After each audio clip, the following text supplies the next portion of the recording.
Los misterios comienzan con el nacimiento de Jesús, el día que nosotros celebramos la Navidad. La mayoría cree que la Navidad solo trata de la alegría y la felicidad por el nacimiento de Jesús. No podríamos estar más equivocados.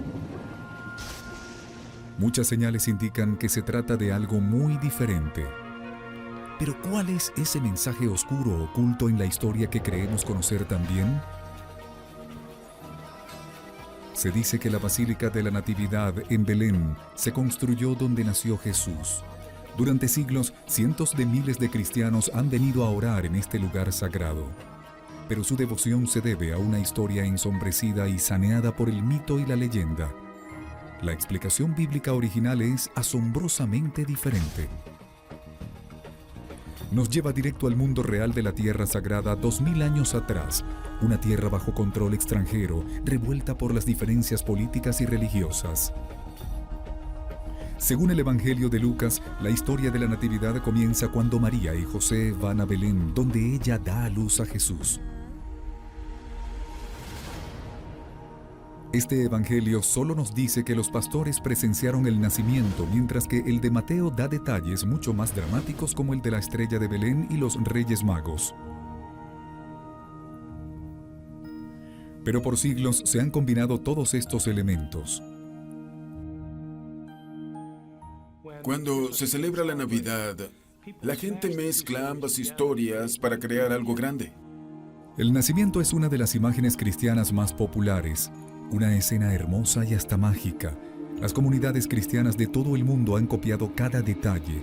El problema es que esta linda imagen nos ha distraído de lo que los escritores de los evangelios realmente querían decir. Creo que es un deseo romántico pensar que algo increíble debió acompañar el nacimiento, así que le agregamos cosas a la historia que la hacen más romántica y divertida.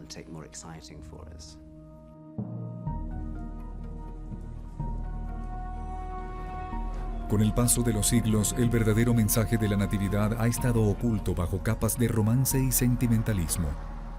Creo que hemos saneado todo el asunto y hemos juntado todas estas imágenes para crear un cuadro lindo y tierno. Las explicaciones bíblicas no ofrecen consuelo y alegría. Los símbolos familiares de la escena del nacimiento buscan transmitir un mensaje fuerte y contundente, cuando el nacimiento de Jesús se representa en el cielo estrellado.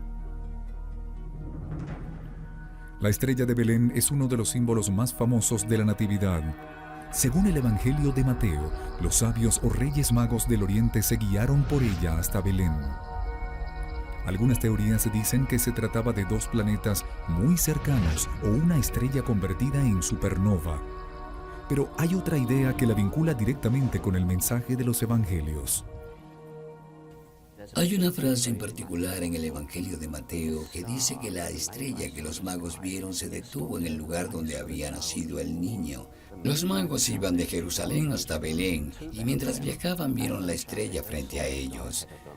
¿Pero es posible que una estrella se detenga sobre un lugar como Belén? Solo una estrella puede hacer algo así. Se trata de un cometa.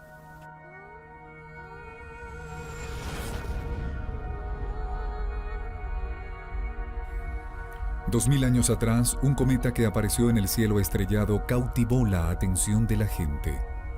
Nadie dudó que un evento dramático estaba por ocurrir y no sería nada bueno. Era una estrella que, de algún modo, podía verse como la proclamación del nacimiento de un gran personaje. Pero dicha estrella también podía ser interpretada como un cometa. Un cometa era un mal presagio, usualmente significaba la muerte.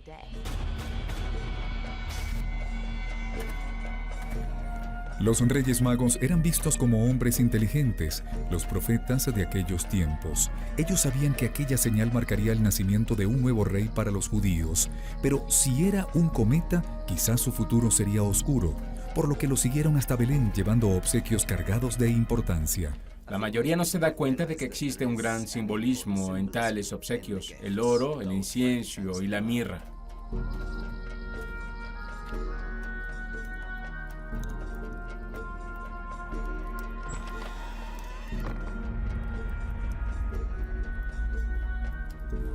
No eran obsequios para un niño común. Primero el oro.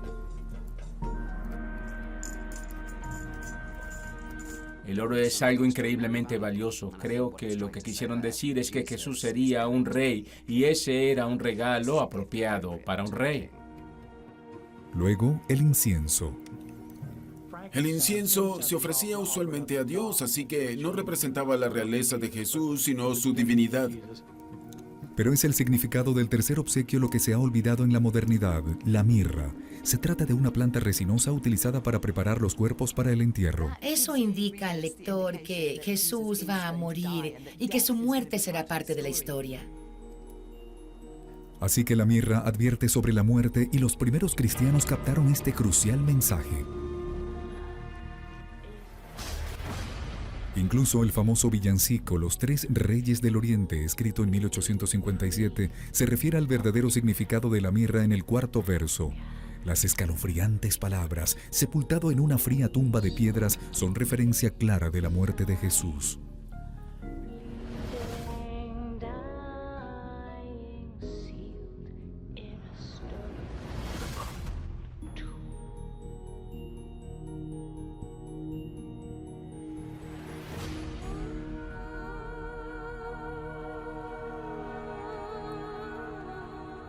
Es una de las cosas más sorprendentes porque siempre me pregunto si realmente nos percatamos de eso al cantar los villancicos. El simbolismo de la mirra que obsequian los tres sabios está claro, pues trae consigo la imagen de la muerte al escenario del nacimiento del niño.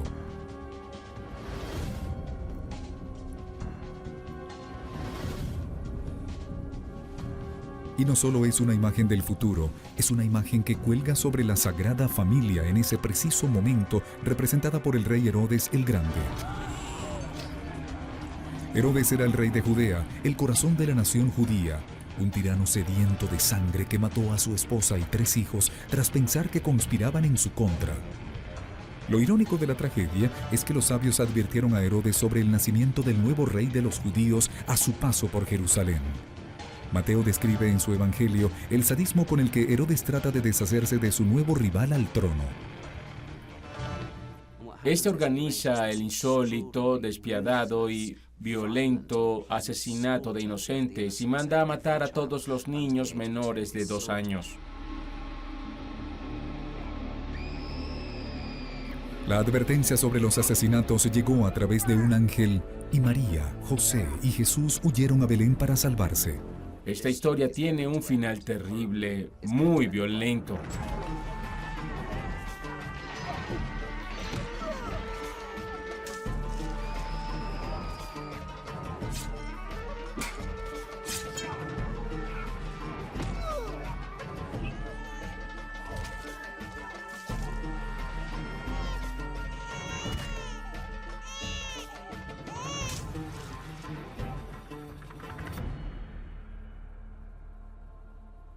Es algo espantoso, pero una realidad que ha sido disfrazada por no ser algo políticamente correcto y no corresponder con las ventas de las tarjetas navideñas. La cruda historia de la masacre de Herodes de los Inocentes es elemento importante de la Natividad, pero no es lo que queremos oír en Navidad. No queremos recordar que el nacimiento de Jesús está vinculado a la muerte de otros niños.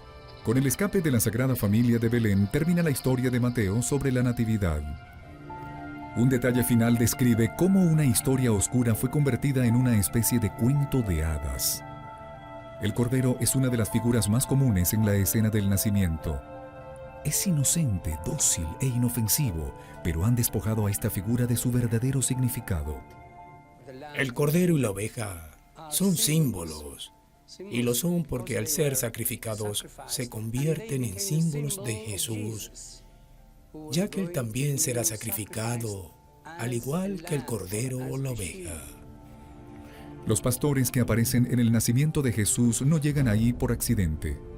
Belén era el lugar donde se criaban los corderos destinados a sacrificios religiosos, particularmente durante la Pascua judía, lo que no resulta una coincidencia. El Evangelio de Juan es muy claro cuando dice que Jesús fue crucificado a la misma hora a la que mataron a los primeros corderos de la Pascua judía. Así que el simbolismo es muy exacto. Se toma a Cristo como el cordero dado en sacrificio. La historia de la Natividad está plagada de simbolismos. La estrella de Belén, que pudo ser un cometa representando la muerte. Los 3 reyes magos llevando mirra, utilizada para embalsamar cuerpos. Herodes y la masacre de los niños. Y el Cordero, una imagen del sacrificio. Los mensajes no pueden ser más claros. Que el personaje principal de la historia, para el momento, solo un bebé, tenga una muerte espantosa, es algo perturbador. Hay algo que te hace sentarte y pensar. No se trata de la típica historia del héroe que alcanza la victoria, es algo muy diferente. Los primeros cristianos que leyeron u oyeron estas historias de la Natividad jamás se habrían cuestionado que realmente no se trataba de una historia linda y tierna para alegrarte un 25 de diciembre. Sabían que era la historia del nacimiento del Salvador y que el sentido de su vida ya estaba representado en la misma escena del nacimiento con su muerte, y que esto era lo que realmente importaba. Así que por siglos el sentimentalismo y la comercialización han escondido el verdadero significado de la Natividad. Lejos de ofrecer calidez, consuelo y seguridad, la también conocida historia de las celebraciones navideñas realmente es una profecía de la cruda muerte de Jesús. Jesús no fue el primer profeta religioso de Israel, pero cuando comenzó a predicar por el mar de Galilea, asombró a muchos con actos increíbles que hoy día llamamos milagros. Trágicamente fueron los mismos milagros los argumentos que sus enemigos utilizaron para destruirlo. Pero ¿cómo fue que los milagros de Jesús pusieron su vida en peligro?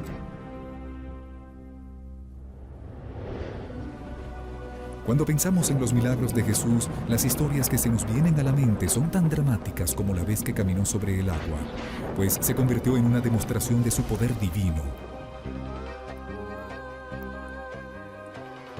El mismo poder puede evidenciarse en otro famoso milagro. Esta es la iglesia de la multiplicación en Tabgha. Está ubicada en la costa noroeste del mar de Galilea, también conocido como el lago Kinneret. Aquí fue donde se cree que Jesús alimentó a los 5,000. Lo vemos a él alimentando a la gente, a 4 o 5,000 personas que estaban ahí. Multiplicó los panes y los peces para que hubiera suficiente para todos. Pero ¿por qué Jesús, alguien con tal poder sobre la naturaleza y tanto amor por las personas, fue condenado a morir en una cruz? La respuesta yace en los actos de sanación que suman la mayoría de sus milagros. En su época, los enfermos y minusválidos eran despreciados y rechazados por el resto de la sociedad. Aún así, Jesús los ayudó.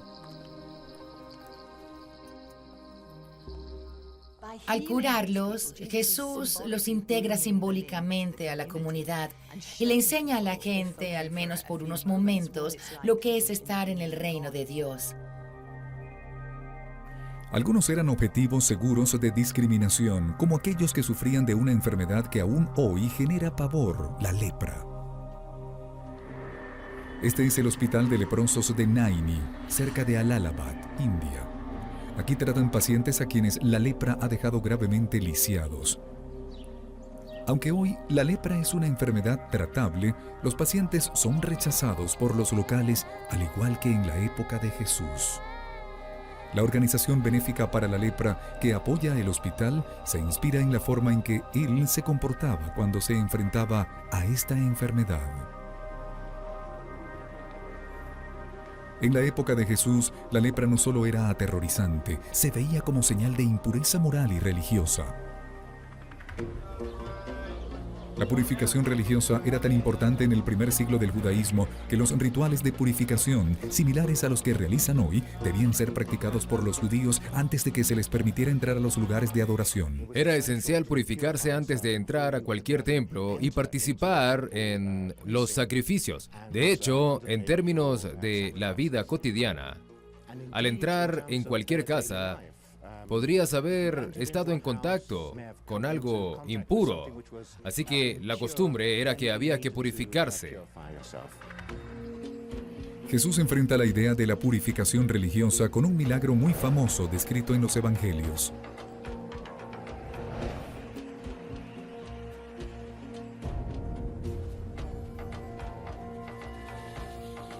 Al toparse con un leproso, Jesús se detiene. Era algo muy peligroso, pues se arriesgaba a volverse impuro también. Y no solo por contraer la lepra, que ya era bastante malo, sino por volverse ritualmente impuro. Jesús lo toca. Tocándolo, Jesús cura su lepra. Pero ese simple roce destruye el sistema de creencias de su mundo. Jesús demuestra que ni la gente clasificada como impura debe ser apartada de la vida religiosa. Aquel comportamiento revolucionario, a comienzos de su época como profeta religioso, lo llevó a ser el centro de atención de los que estaban en el poder.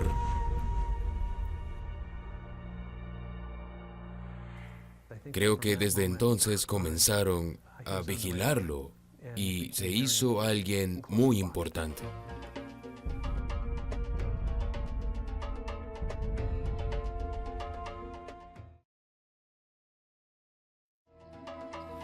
Entre casi 40 milagros descritos en el Evangelio, en más de la mitad ayudó a gente que era rechazada por tener alguna enfermedad o incapacidad. Y Jesús va más allá cuando se atreve a curar a miembros de otro grupo que siempre sufrían discriminaciones, las mujeres.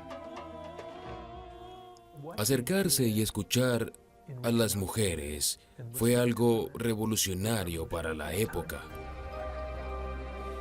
En uno de sus milagros más significativos, Jesús cura a una mujer que sangró descontroladamente por 12 años. Como resultado, no podía participar en ceremonias religiosas o en actividades comunitarias. La mujer que se desangraba resulta ser una historia bastante interesante porque parecía tener una especie de impureza menstrual, lo que le impedía participar en todos los aspectos de la vida judía. Era impura, no podía entrar a la sinagoga, tampoco podía asistir al templo, así que hasta cierto punto estaba apartada de la sociedad. Jesús camina entre una multitud de gente para ayudar a un niño enfermo. Y sucede algo impresionante.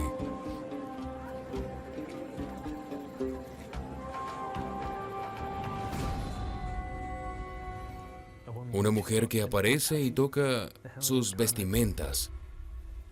Cambia el mundo. Aquella mujer que tenía prohibido asistir a la sinagoga o a eventos públicos por sangrar durante 12 años, se atrevió a tocar a Jesús. Y tal roce la curó. Significativamente Jesús la llama hija, un distintivo que no le había dado a ninguna otra persona sanada por sus milagros. Y vuelve a ser pura. Lo normal era que tuvieras que bañarte, luego informar al sacerdote sobre lo sucedido. Pero Jesús, por su propia autoridad, le devuelve la pureza. Jesús usó sus milagros para regresar a los marginados a la sociedad. Con ello, estaba retando una creencia fundamental para su época. La gente que se pensaba impura no podía participar de la vida normal. Los milagros de Jesús iban en contra de las costumbres de la época, curar leprosos, tocar mujeres. Hacía cosas que no estaban permitidas en ese momento y creo que lo hacía a propósito. Pero existía otro tipo de enfermedad que generaba pavor, la posesión demoníaca. Todos le temían. Al tratar de regresar a sus víctimas a la vida normal de la sociedad, Jesús no solo rompía las reglas, se adentraba en un mundo oscuro de miedos y supersticiones. Creo que sus milagros retaban de muchas maneras las costumbres, y no solo por la forma en que curaba a la gente o cómo las alimentaba, muchas veces rompía las reglas abiertamente. La gente de la época culpaba no solo a Dios de las enfermedades y el sufrimiento, también se lo atribuían a los demonios.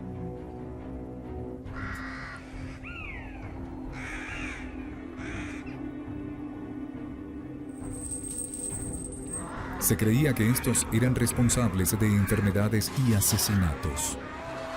Les aterraban los poseídos porque nadie sabía lo que eran capaces de hacer. Violencia física, quizá. Pero Jesús no quería que nadie fuera excluido de la vida religiosa, y su oportunidad para demostrarlo llegó cuando se enfrentó a una figura aterradora.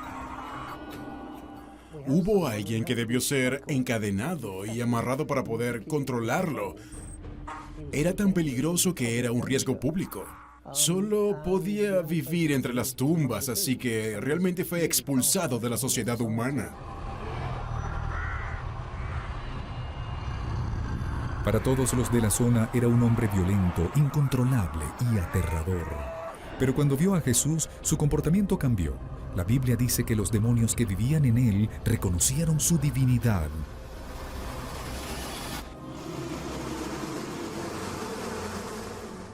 Ellos conocen muy bien a Jesucristo, reconocen que es el Hijo de Dios y le temen porque saben que tiene poder sobre ellos, así que obviamente los enemigos de Cristo podían usar estas palabras y decir tiene control sobre los demonios, así que él también es un demonio. Aquel hombre que Jesús ayudó era impuro, pues vivía entre los muertos por estar poseído. El milagro termina cuando Jesús expulsa a los demonios de su cuerpo y estos se incorporan en una manada de cerdos que estaba cerca. Enloquecidos, los cerdos se lanzan por un risco y mueren. Jesús había liberado al hombre. Algunos de los que escucharon la historia sintieron temor y furia, pues pensaban que Jesús conocía mucho de demonios. La gente empezó a preguntarse si se trataba de un mago, de un hechicero que había aprendido aquello del diablo. Eso fue uno de los cargos en su contra, que despojaba demonios en el nombre del rey de los demonios. Los reportes de los milagros de Jesús alrededor de Galilea llegaron hasta Nazaret, su lugar de nacimiento. Pero el resultado no fue el esperado. La gente se sintió indignada al ver que el hijo de un carpintero se atrevía a romper las leyes religiosas que dominaban sus vidas.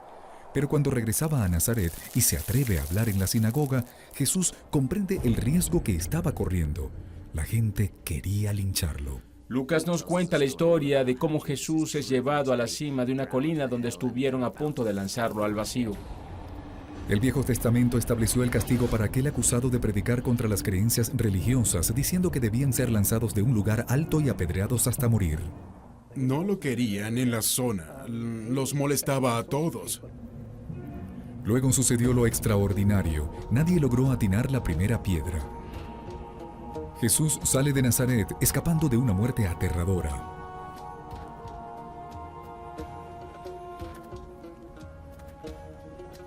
El mensaje de los milagros sanadores de Jesús era revolucionario. Todos podían ser parte del nuevo reino de Dios.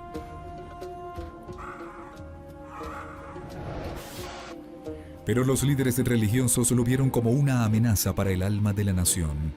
Una amenaza que no podían ignorar.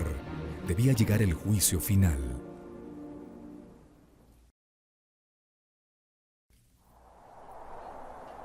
Pero ¿cómo desarrolló Jesús la sabiduría que demostró tener cuando hacía milagros en Galilea? Para algunos la respuesta es simple: era el Hijo de Dios. Sin embargo, otras teorías dicen que tuvo que salir al mundo y aprender de la experiencia. Una vieja leyenda sugiere que fue hasta Inglaterra, donde aprendió conocimiento importante. Pero, ¿qué tan cierta es esta afirmación?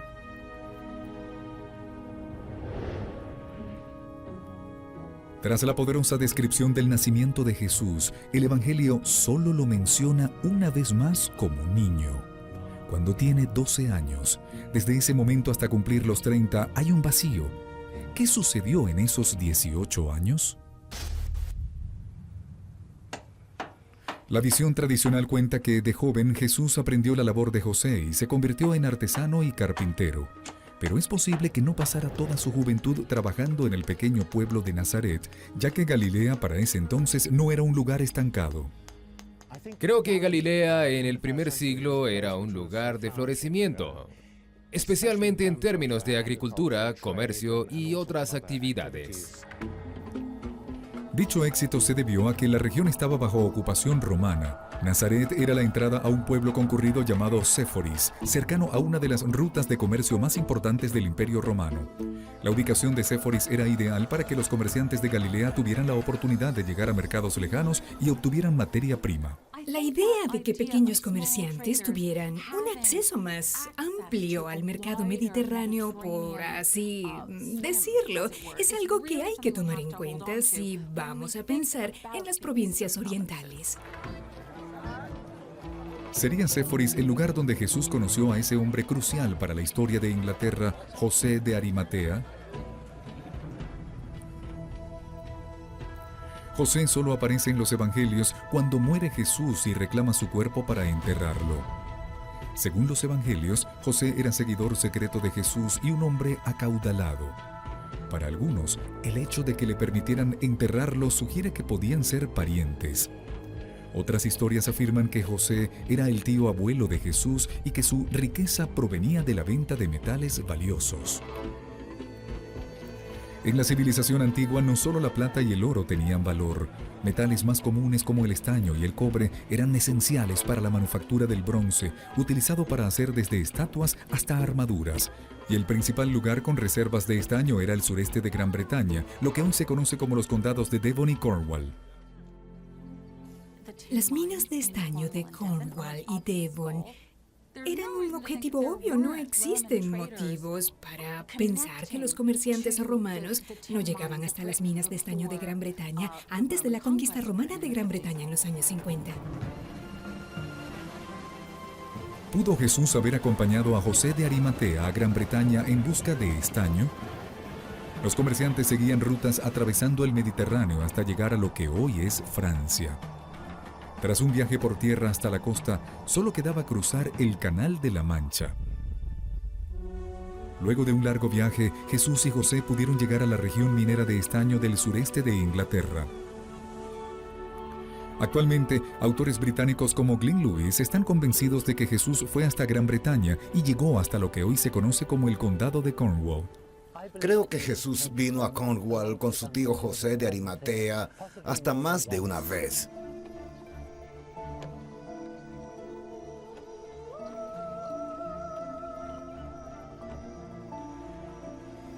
En esta área se extrajo estaño durante siglos, pero hacia el interior había fuentes de otros metales, hierro y plomo. Jesús y José debieron ir a un centro de comercialización para encontrarlos.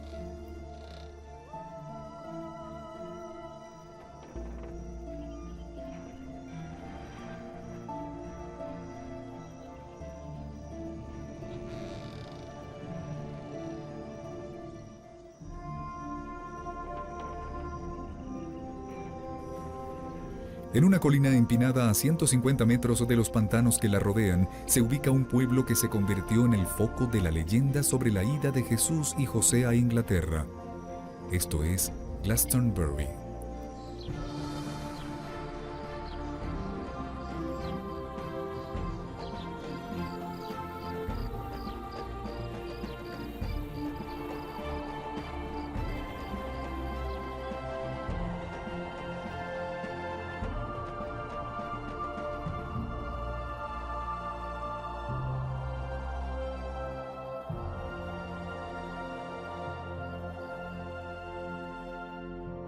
Aquí es donde se abre una nueva dimensión a la historia de Jesús en Inglaterra. El área que rodea Glastonbury estuvo vinculada a una antigua secta pagana conocida como los druidas. Incluso hoy, la gente que sigue las tradiciones druidas se congrega en la colina que vigila el pueblo Glastonbury Tor.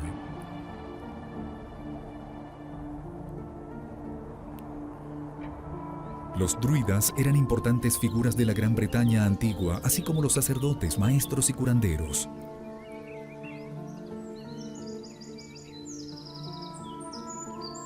Cuenta la historia que Jesús estudió con ellos.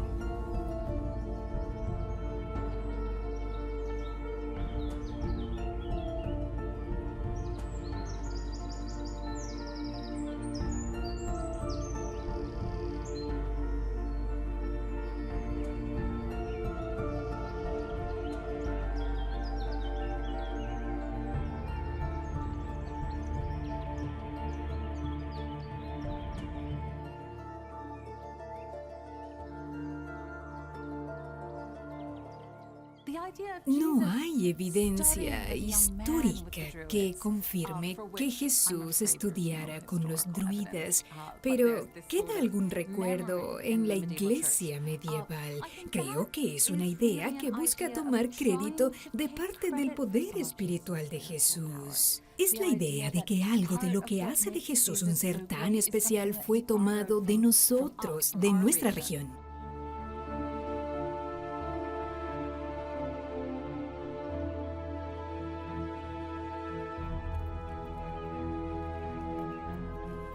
La idea de que Jesús se reuniera con los druidas puede ser cierta, dadas sus habilidades como curanderos. Jesús demostró la importancia que le dio a la sanación al hacer sus milagros. Para los primeros cristianos, el cristianismo ascendió rápidamente en Gran Bretaña. En el siglo VI, un monje de Gran Bretaña llamado Gildas declaró que el cristianismo había llegado allí 5 años después de la muerte de Jesús. Y el gran teólogo cristiano Tertuliano dijo que había ocurrido a principios del tercer siglo. Aún no se ha hallado evidencia que apoye tal afirmación. Los rastros del cristianismo en Gran Bretaña son bastante escasos. Tenemos algunas pistas arqueológicas, pero en cuanto a fechas se refiere, no se tiene buena evidencia de actividad cristiana hasta el siglo IV. Lo que sí sabemos es que la leyenda de Jesús visitando el suroeste se dio en la época medieval, y todo comenzó con las escrituras de un hombre. A comienzos del siglo XII, Guillermo de Malmesbury escribió una historia sobre la abadía de Glastonbury. La abadía de Glastonbury era un lugar muy importante. Era una abadía acaudalada, pero para poder mantenerse así, necesitaban que llegaran peregrinos constantemente para hacer peregrinajes. En un pasaje clave, Guillermo escribió que los discípulos de Jesús pudieron haber construido la primera iglesia de Glastonbury. Según Guillermo, la abadía se mantuvo como un destino obligado para los peregrinos, así que años más tarde, los monjes fueron más lejos, esta vez usando la figura de José de Arimatea. Para el siglo XIII, José estaba vinculado a la historia del Santo Grial. La Europa medieval estaba obsesionada con la búsqueda del Grial, la copa que, según se cree, contuvo la sangre de Cristo cuando estuvo en la cruz. El papel de José en la crucifixión le garantizó un lugar en la historia del Santo Grial, y para los monjes de Glastonbury era una oportunidad que no podían dejar pasar.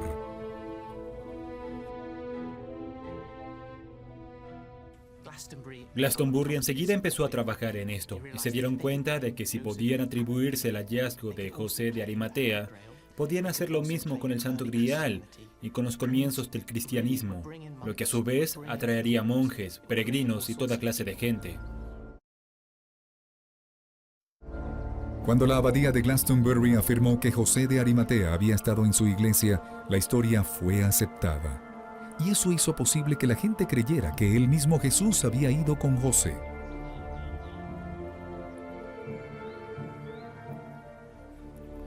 La brillante estrategia de mercadeo de la abadía hizo que la idea de que Jesús había estado en Gran Bretaña calara en la mente de los cristianos. Pero la historia aparece en épocas más recientes, gracias a un poema publicado por un inglés llamado William Blake a principios del siglo XIX, que luego se convirtió en uno de los himnos más populares del país, Jerusalén. Comienza con estas extraordinarias líneas.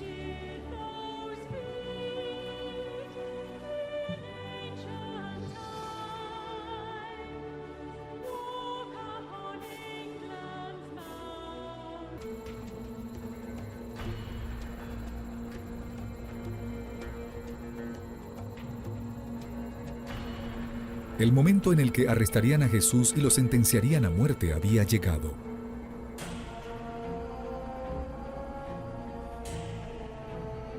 Pero cuando llega Judas con sus soldados para identificarlo y arrestarlo, Pedro trata de detenerlos. Cuando entran, es Pedro quien saca una espada y le corta la oreja a Malco, el esclavo. Jesús detiene el tonto intento de Pedro de retrasar lo inevitable, pero el imprudente comportamiento de Pedro no era su peor cualidad. Esto se hace claro cuando éste se enfrenta a la última prueba y actúa como un cobarde, tal como lo dijo Jesús.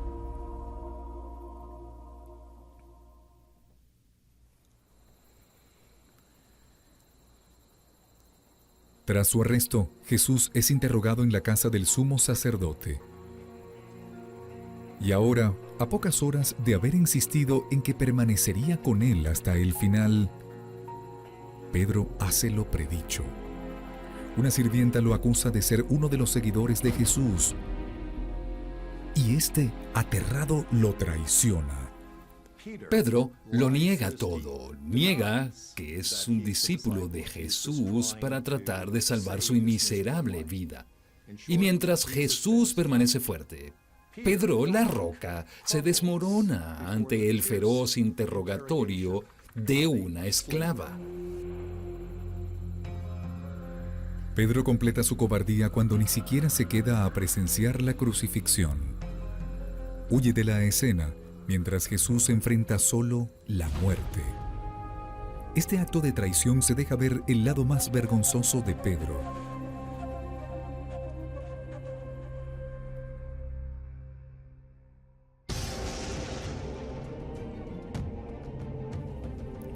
Pero ¿qué debemos comprender de este fuerte contraste entre el Pedro que hoy destaca en la iglesia cristiana y el hombre de grandes fallas de los evangelios?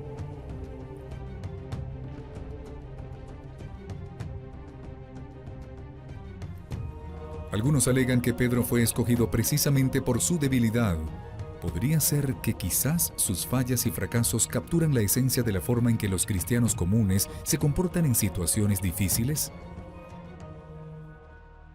Los primeros lectores de los evangelios, al igual que los de hoy en día, no son perfectos, por lo que ver un personaje que no es tan perfecto es una buena señal de que siempre hay esperanza. Los mismos evangelios muestran evidencias que apoyan esta idea. Las críticas de Jesús hacia Pedro en el Evangelio de Mateo han calado en el lenguaje del día a día. Cuando Pedro intenta caminar sobre el agua y se hunde debido al miedo y la duda, Mateo dice que Jesús exclamó: «Hombre de poca fe». En el jardín de Getsemaní, cuando Jesús detuvo a Pedro con la espada, dijo: «Quien usa la espada perecerá por la espada». Pero entonces Cristo eligió a Pedro como su primer discípulo porque sabía que su comportamiento y sus errores se reflejarían a lo largo de los años en la gente común. Pedro es alguien con quien la gente puede identificarse y quizá por eso obtuvo una posición tan prominente en los evangelios, porque él más que nadie se parece a nosotros. El final de la historia de este hombre común, convertido en el discípulo más importante de Jesús, resulta dramático. Luego de la resurrección, Pedro comienza a viajar predicando la fe, pero, según la tradición, fue arrestado en Roma y sentenciado a muerte. Lo que sucede después es asombroso. Pedro insiste en ser crucificado al revés porque no se siente digno de morir como Jesús. Así termina el viaje de Pedro entre la torpeza y la sabiduría, la cobardía y el valor. Las primeras audiencias cristianas que leyeron los evangelios comprendieron que después de todo, Pedro fue un gran misionero y un gran líder de la iglesia.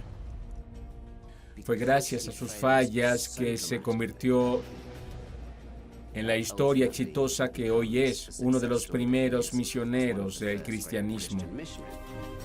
Pero la decisión de Jesús de elegir un personaje débil como su mano derecha fue realmente un error. Tal parece que su decisión fue deliberada para tomarlo como ejemplo. El mensaje subyacente para todos los cristianos es este: si Pedro pudo fallar de esa manera y aún así llegar tan lejos, el ser humano común cuya debilidad lo ha llevado por el mal camino también puede ser perdonado. En los evangelios sobre la crucifixión y la resurrección, sobresale un nombre como ejemplo claro de fe y devoción: María Magdalena. Aunque muchos la recuerdan hoy como una prostituta. ¿Pero cómo fue que María Magdalena se convirtió en víctima de tal difamación?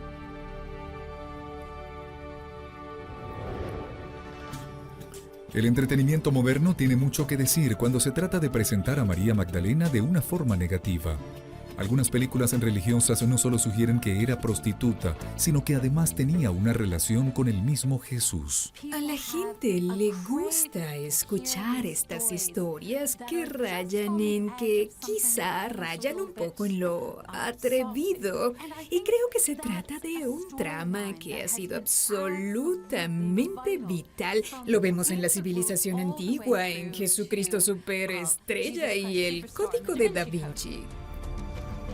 En una nueva puesta en escena del conocido musical Jesucristo Superestrella, María Magdalena es interpretada por una ex Spice Girl, Mel C. Esta versión de la historia de Jesús deja pocas dudas sobre la vida pasada de María. Creo que hay una imagen muy poderosa sobre la prostituta arrepentida. Imagen que se alimenta de una cultura patriarcal, donde las mujeres eran definidas por su sexualidad. Así que eras una virgen buena como María, la madre de Jesús, o eras una mujerzuela. Muchos aún creen que María Magdalena era una prostituta reformada, pero no aquí. Esta es la Iglesia Ortodoxa de Santa María Magdalena en Jerusalén. En las iglesias cristianas ortodoxas del mundo, María Magdalena es una figura venerada, no una figura sexualizada. La Iglesia Ortodoxa ve a María Magdalena como una de las fieles, una de las que llevaban mirra, que estuvo cerca de Cristo en el momento de la crucifixión y la resurrección.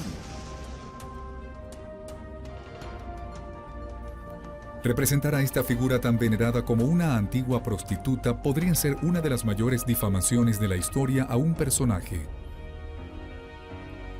La información bíblica sobre María deja ver pocos detalles sobre su vida.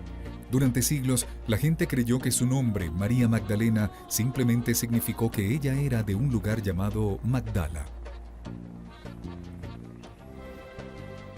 Pero otra interpretación totalmente diferente del nombre de María dice que Magdalena viene de la palabra Migdal, que significa torre. ¿Será entonces su nombre prueba de la procedencia de María o de su importancia para el movimiento de Jesús? La otra idea tiene que ver que la palabra aramea para torre, Migdal, que le da un epíteto a María similar al que tiene San Pedro. Pedro es la roca y de alguna forma es bastante tentador pensar que Pedro es la roca y María es la torre. Jesús y sus discípulos viajaban por Galilea y necesitaban dinero, comida y refugio. El Evangelio de Lucas dice que un grupo de mujeres les ayudaron con esto, y la primera que nombran es María Magdalena. Está claro que ella era miembro importante del grupo. Esta interpretación del nombre de María encaja con el Evangelio que habla sobre su papel en la vida de Jesús. Se habla de dos momentos cruciales en su historia.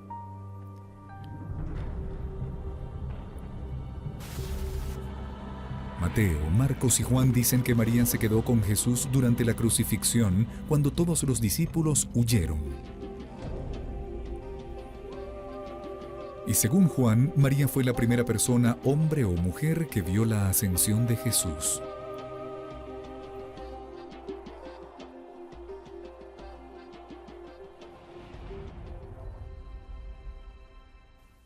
Esto hace que María se vuelva importante. Si eso es históricamente correcto, que María Magdalena fue la primera en proclamar que Jesús había resucitado entre los muertos, se podría decir que ella inició el cristianismo. Es algo grande. Eso es algo que la hace muy importante. La información bíblica de María Magdalena es muy clara. María es una gran figura en la historia de Jesús. Pero, ¿de dónde surge la idea de que era una prostituta arrepentida? La historia de esa calumnia comenzó dada la posición de la mujer en el primer siglo y la actitud revolucionaria de Jesús hacia ellas. Jesús predicaba que todos podían entrar al reino de Dios. Eso incluía a los leprosos, la gente que se creía poseída y las mujeres que habían roto las reglas de la sociedad. En una historia famosa, le piden a Jesús que juzgue a una mujer que será apedreada hasta morir por adulterio. Pero él se niega a condenarla y en su lugar los reta. El que esté libre de pecado, que lance la primera piedra. Imaginen lo importante que debió ser Jesús para aquella mujer tirada en el piso, atemorizada, esperando la muerte, quizá con la cara contra el suelo y con los ojos abiertos viendo cómo caían las piedras, cómo caían.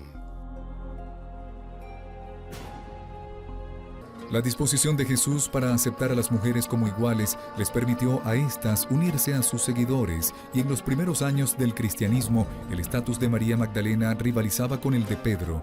En el siglo XIX se halló un antiguo manuscrito que describe una discusión entre María, Jesús y los discípulos. Se le conoce como el Evangelio de María, pero nunca fue aceptado como igual a los evangelios bíblicos. Pero no todos los investigadores piensan que debe ser desechado. Tenemos estos magníficos textos que llamaron el Evangelio de María, escritos posiblemente a finales del segundo siglo, que parecen preservar un debate sobre María Magdalena. El texto del Evangelio muestra a Pedro amenazado por el mejor entendimiento que tenía María de las enseñanzas de Jesús. Y este es solo uno de los muchos pasajes cristianos que enfatizan el estatus de María. Siempre estaban en desacuerdo, y lo más interesante es que en estos otros evangelios María siempre termina teniendo la razón y Pedro es quien se equivoca. Pedro continúa siendo impulsivo y María es la voz de la razón. El importante papel de María era que las mujeres fueran totalmente aceptadas en las comunidades cristianas, y no solo como seguidoras, también como líderes. Esto le cayó por sorpresa a muchos que pensaban que la iglesia en sus comienzos oprimía y silenciaba a las mujeres. Pero si leemos los primeros documentos cristianos, las mujeres tienen un rol prominente. Pero tal prominencia se fue difuminando. La iglesia cristiana tomó forma y el hombre comenzó a dominarla. Luego, a finales del siglo VI, María se convirtió en víctima de un asombroso ataque. El responsable fue una de las figuras más importantes de los inicios de la iglesia cristiana, el Papa Gregorio Magno. A finales del siglo VI hubo una serie de desastres en Roma. Gregorio creyó que la ciudad estaba siendo castigada por Dios. La solución que impuso fue que todos se arrepintieran de sus pecados, pero necesitaba un símbolo poderoso para inspirar a la gente, y usó la historia de una prostituta arrepentida del Evangelio de Lucas. Él fue quien le dio la imagen de prostituta arrepentida a la figura de María Magdalena. Fue un acto de genialidad y uno de los escasos momentos que nos deja ver cómo realmente sucedieron las cosas.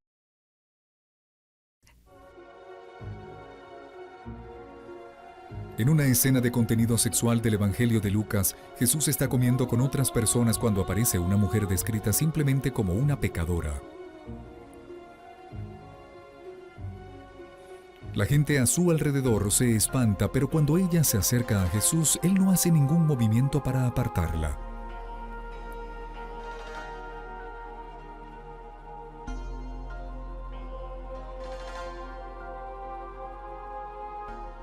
Ella llora, moja los pies de Jesús con sus lágrimas, los seca con su cabello, los unge con aceite, y Jesús le dice que es amada y que será perdonada. Y como será perdonada, también será amada. Es una historia muy resonante sobre el pecador que va a Jesús y se arrepiente.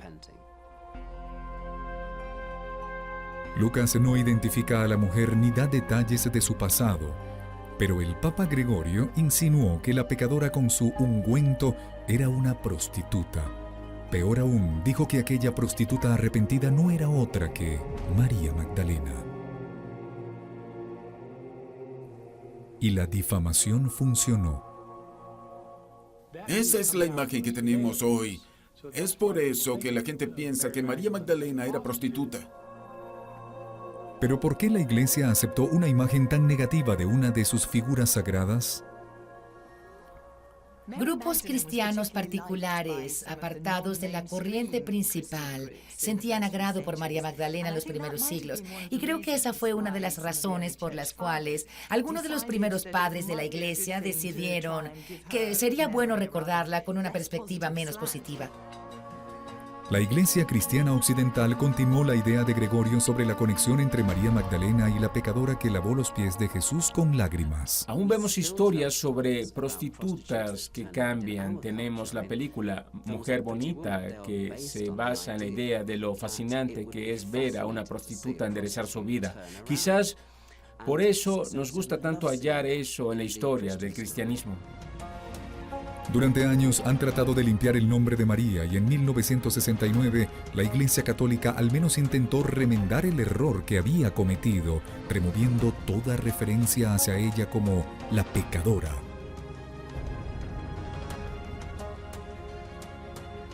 Además, el Papa Juan Pablo II reconoció su verdadero significado para la fe cristiana. La apóstol de los apóstoles. Para los teólogos, María Magdalena fue una de las más fervientes seguidoras de Jesús. Pero lamentablemente eso no ayudó mucho a cambiar su imagen de prostituta arrepentida.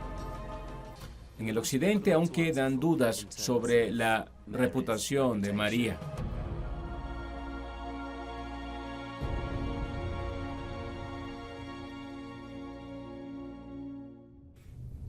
Bajo llave, en la Basílica de San Pedro de Roma se halla una tela que supuestamente contiene el rostro de Cristo. Pero no se trata del famoso sudario de Turín, se llama el velo de la Verónica. Durante siglos, el velo de la Verónica era una de las reliquias más atesoradas por la Iglesia Católica, pero hoy esa imagen de Jesús que alguna vez fue tan crucial es casi desconocida. ¿Por qué?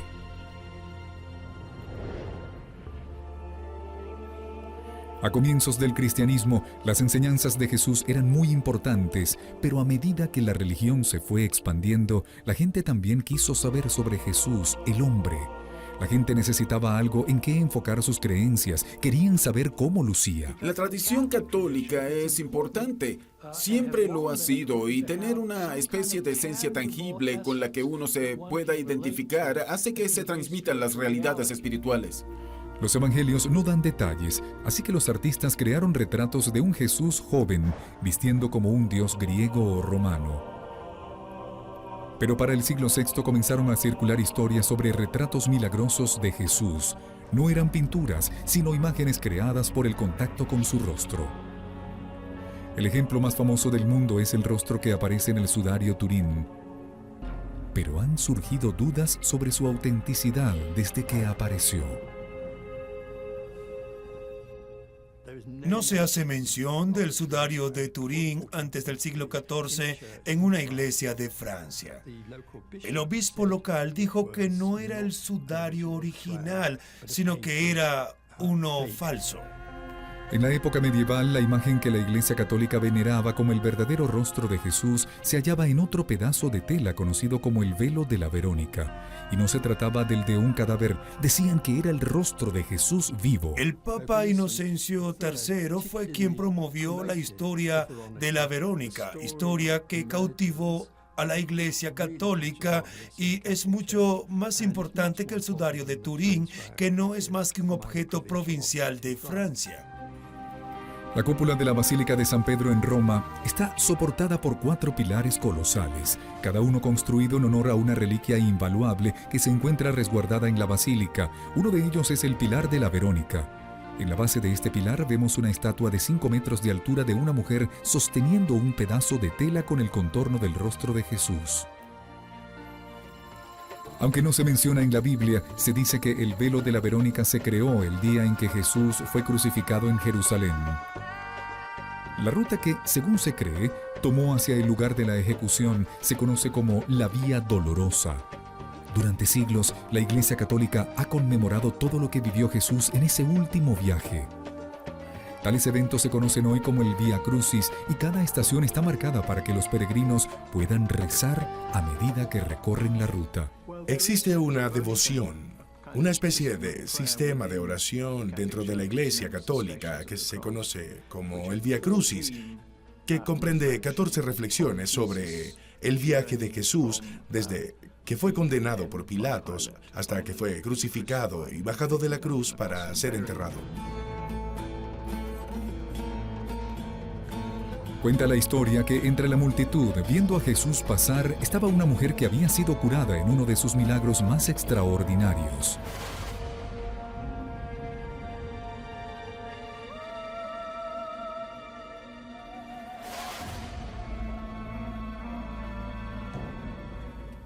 Se le identifica con la mujer que en los evangelios sinópticos había padecido de sangrado menstrual durante 12 años y había sido curada por Jesús.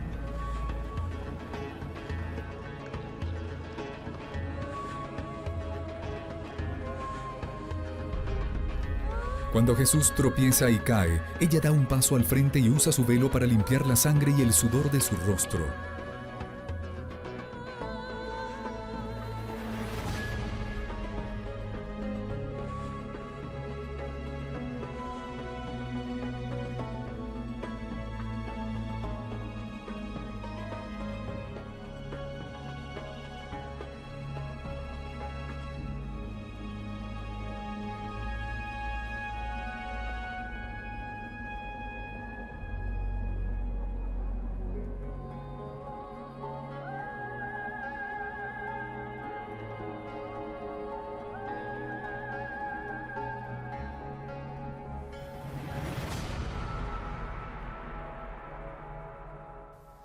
Cuando Jesús le devuelve el velo, su imagen había quedado grabada.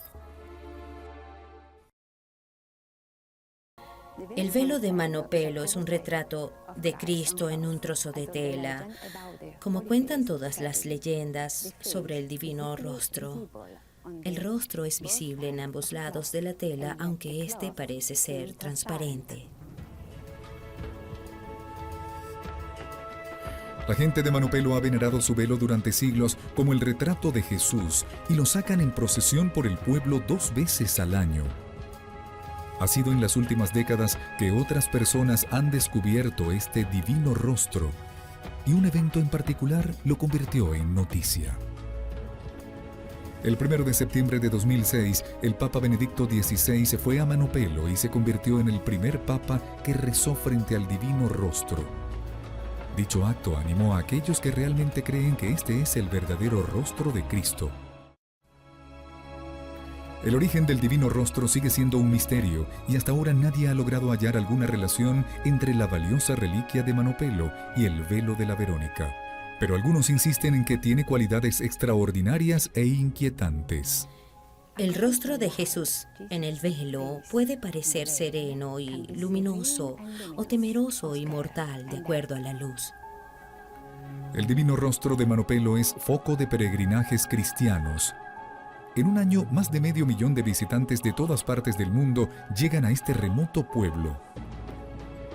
Rafaela Sardoni, investigadora del velo de la Verónica, no duda de la importancia de la imagen de Manopelo.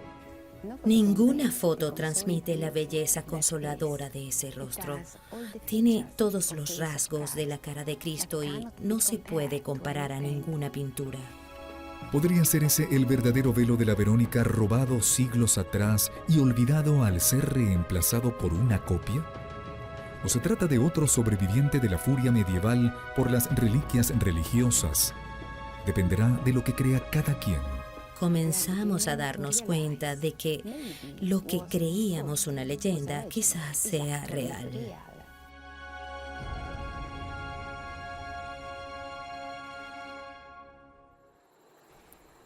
Desde su nacimiento, Jesús recorrió un camino que solo lo llevaría a un final, su muerte. Los evangelios de la Natividad muestran claramente este destino y los milagros de Jesús hicieron que poderosos enemigos lo tuvieran en la mira.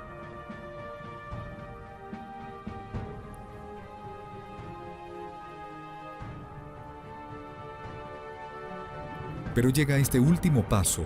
Jesús debe cumplir con su destino dejándole a la humanidad un legado perdurable.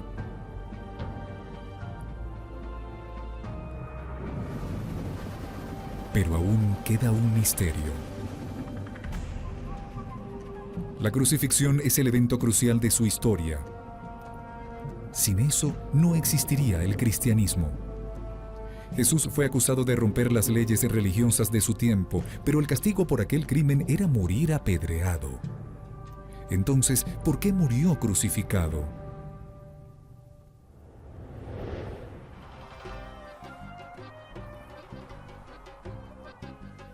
Esta es la iglesia del Santo Sepulcro en Jerusalén. Se dice que se edificó en el lugar de la crucifixión, el rudo y agonizante final de la vida de Jesús en la tierra. Pero para algunos estudiosos, el horror de su muerte era crucial para el nacimiento del cristianismo. Si no lo hubiesen sacrificado, no existiría el cristianismo. Jesús sabía que debía morir en la cruz. De hecho, según el Evangelio de Mateo, sabía exactamente cómo se darían los hechos. Aún así, debía hacer que ocurrieran. El primer paso era ir a la santa ciudad de Israel, Jerusalén. Jesús recorrió el lugar hablando del reino de Dios, diciendo que Dios crearía un nuevo reino en Israel. ¿Y en qué mejor lugar que Jerusalén? Es por eso que ese tenía que ser el epicentro de su mensaje. El gran templo estaba en Jerusalén. Este dominaba la ciudad y atraía a fieles de todo el Oriente Medio. Pero era más que un monumento. El templo es el corazón del judaísmo, tan simple como eso. Los milagros y enseñanzas de Jesús retaron las ideas de las autoridades religiosas de Galilea, poniendo en riesgo su vida. Por poco escapó a la muerte en el norte de la provincia, pero sabía que tendría la muerte segura si se atrevía a hacer lo mismo en el corazón de la nación judía. Jesús estaba totalmente seguro de que se enfrentaba a una muerte atroz. Sabía que se metería en la boca del león, yendo a Jerusalén.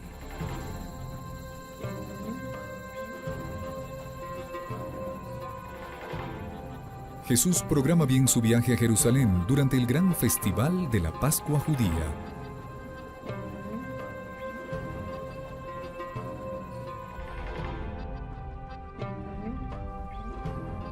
Era un momento de tensión, pues los judíos celebraban su escape de Egipto siglos atrás y Jesús no hizo ningún esfuerzo para no causar problemas cuando se dirigió al templo. Los que cambiaban dinero estaban ocupados con los judíos de todas partes del mundo que cambiaban sus monedas por el dinero local para pagar el impuesto del templo. Así era como el templo se mantenía.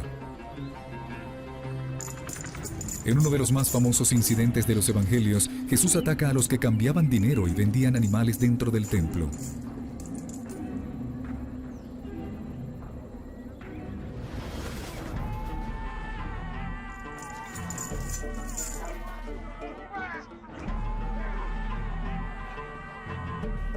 Para los sacerdotes del lugar, el ataque de Jesús a sus ingresos y rituales pareció un intento de toma del poder. Fue de cierta forma una especie de acto mesiánico, eso de reclamar la propiedad del templo. Algo tal vez entendible, puesto que la administración del lugar veía el templo como su distrito y pensaba, ¿quién diablos te crees que eres? Nosotros estamos a cargo. ¿Cómo te atreves a tomar este tipo de acciones? Los sacerdotes oyeron que Jesús había estado diciendo que serían destruidos junto a su templo. Y no permitirían que eso sucediera sin castigo.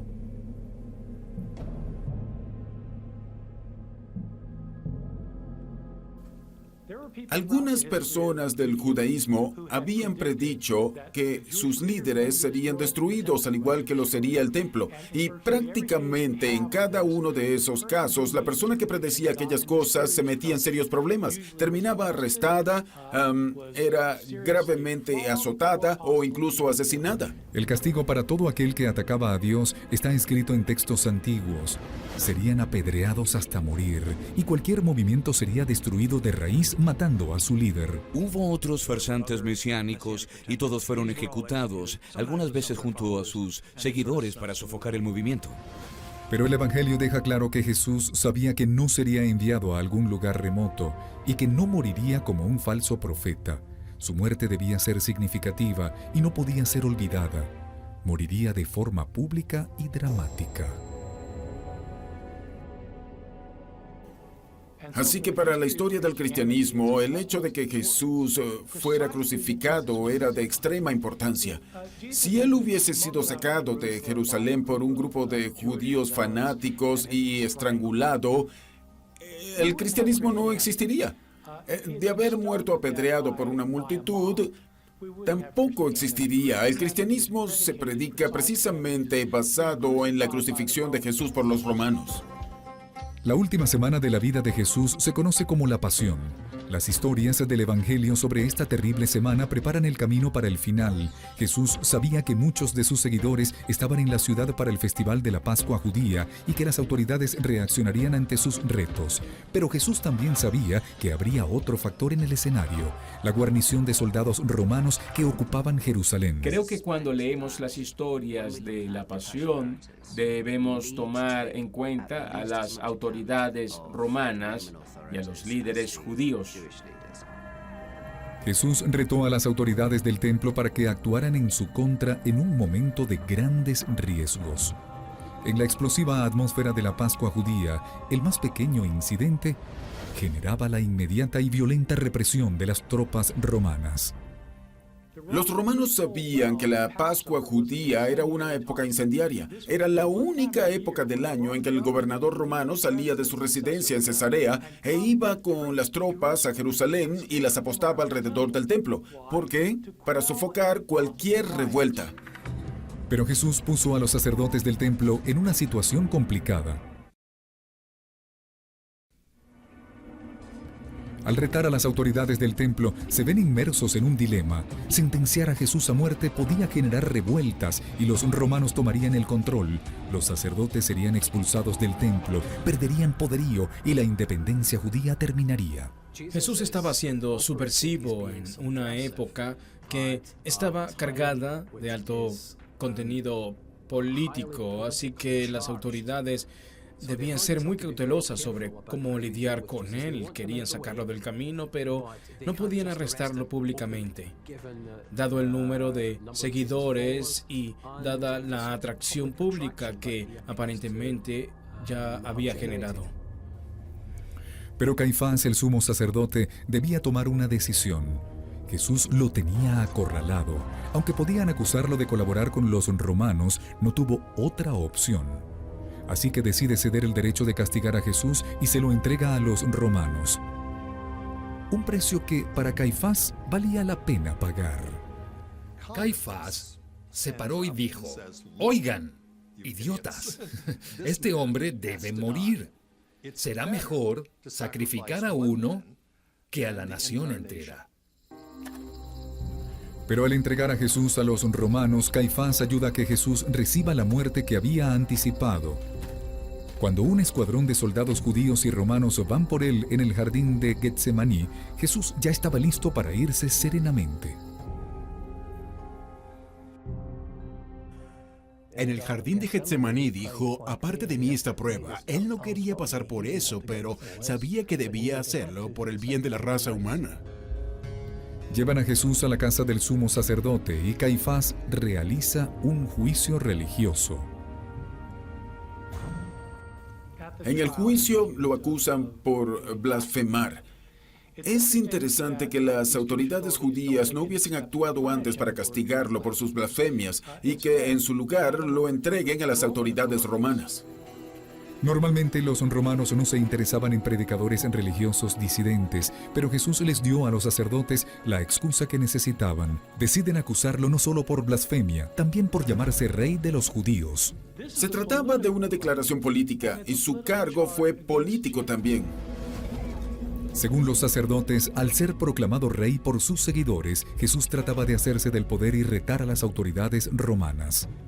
El cargo de preferencia en su contra era el de hacerse llamar rey mesiánico, Mesías, en lenguaje judío, rey en lenguaje político romano, así que lograron hallar un cargo que se aplicara a la perfección para que el gobernador romano se viera obligado a actuar. Llevan a Jesús frente al gobernador romano, Poncio Pilatos, para responder por el cargo en su contra. Como era de esperarse, Pilatos no tenía interés alguno en el mensaje de Jesús y le hace una pregunta política crucial. Pilatos solo le preguntó: ¿eres el rey de los judíos? ¿O te haces llamar el rey de los judíos? A lo que Jesús respondió sí, o simplemente no respondió. Pilatos pensó: es problemático, debe ser crucificado.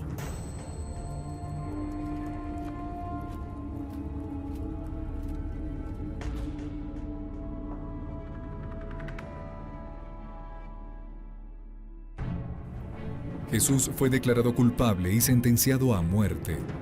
La modalidad romana de ejecución pública para asesinos, insurrectos y rebeldes políticos no era apedrear, decapitar o colgar, era crucificar. La crucifixión era para los esclavos, ya sabes, lo peor de lo peor. Era una forma horrible de morir y Poncio Pilatos quería que la imagen de su muerte quedara grabada en la memoria de todos los que pasarían la Pascua judía en el Jerusalén del año 30.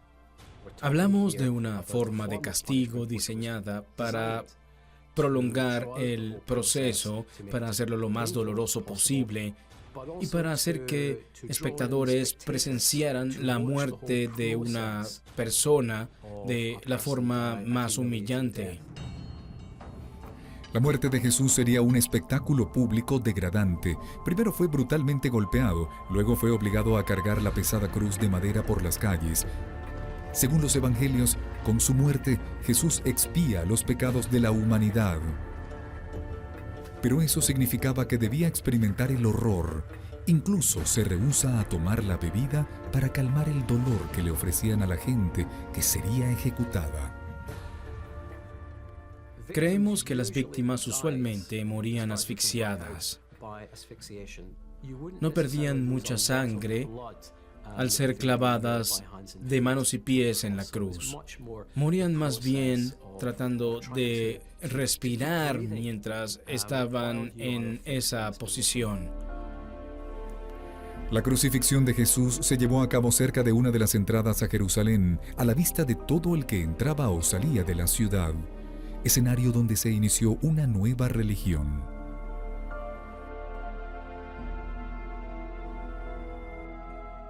Hay algo esencial sobre la naturaleza pública de una ejecución como la crucifixión que le da al cristianismo una especie de fuerza de arranque. La Biblia cuenta que con su muerte Jesús había cumplido su misión en la tierra. Obligando a las autoridades judías y romanas a actuar en su contra, llevó su mensaje al escenario público.